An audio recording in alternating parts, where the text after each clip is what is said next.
అనకాపల్లి జిల్లా చోడవరం నియోజకవర్గం బుచ్చేపేట మండలం వడ్డాది గ్రామంలో కుబిరెడ్డి ప్రకాష్ రైతు పాకలకు వరి కుప్పలు గుర్తు తెలియని దుండగులు నిప్పు అంటించగా రైతుకి చెందిన 3 పాకలు 2 వరి కుప్పలు 40 బస్తాల ధాన్యం దగ్ధమైంది.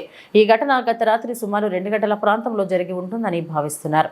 స్థానికుల సమాచారం మేరకు ఘటనా స్థలానికి చేరుకున్న చోడవరం అగ్నిమాపక సిబ్బంది వరి కుప్పల మంటలను అదుపు చేసే ప్రయత్నం చేస్తున్నారు. సుమారు 3 లక్షల ఆస్తి నష్టం సంభవించి ఉంటుందని అంచనా వేస్తున్నారు.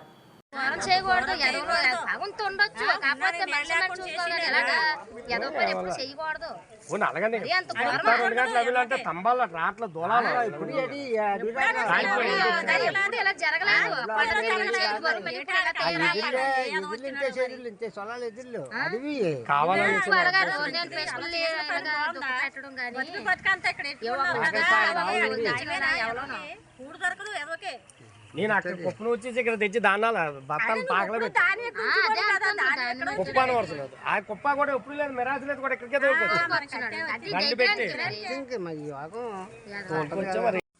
ఇది రాత్రి అంతా అయిపోయింది. అక్కడ పశువులు కాలిపోయి, ఎడ్లు బండ్లు కాలిపోయి సుమారు 7-8 లక్షల వరకు ఆస్తి నష్టం అయిపోయిందండి. సుమారు ఒక కుటుంబం కాదండి, 4 కుటుంబాల తాలూకా ఆస్తి నష్టం అండి. ఇది ఒకరి దాని మీద బతికేవాళ్ళు.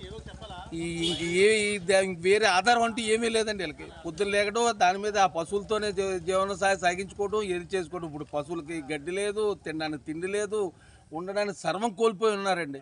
దయచేసి ఎలాగైనా సరే దీన్ని తీసుకొచ్చి మా వాళ్ళు ఎలాగైనా సరే మమ్మల్ని కాపాడాలండి. టైర్ బాల్ ఏమన్నా 2 టైర్ బాల్ కాలిపోయండి. ఎడ్ల బళ్ళు 2, ఒక వ్యవసాయం తాలూకా ఎడ్లు కూడా సుమారు 2 జత ఎడ్లు కూడా కాళ్ళు తీవ్రంగా గాయపడి